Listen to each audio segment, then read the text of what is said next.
they've proven scientifically in terms of psychology and also neurologically, the fact that the best way to be successful, to be happy, to be healthy, to be a whole person is in 4 pillars, whole person development, right?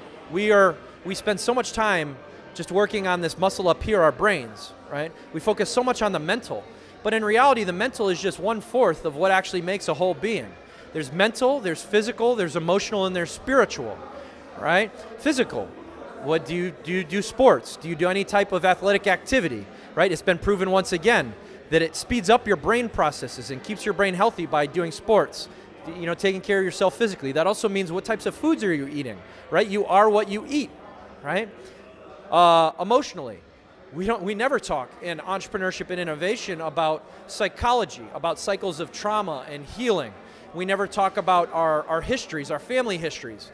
We never talk about epigenetics, which is basically neuropsychology and things like that all factor into who we are, how we see the world, and these types of things.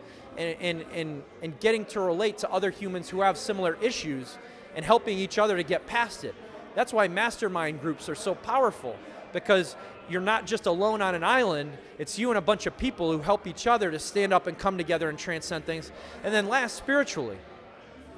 It's not a matter of whether you believe in a formalized religion. What matters is if you believe that inside you have this inner force, right? As they say in Star Wars, I don't know any of us who haven't seen Star Wars. The power is within you, right?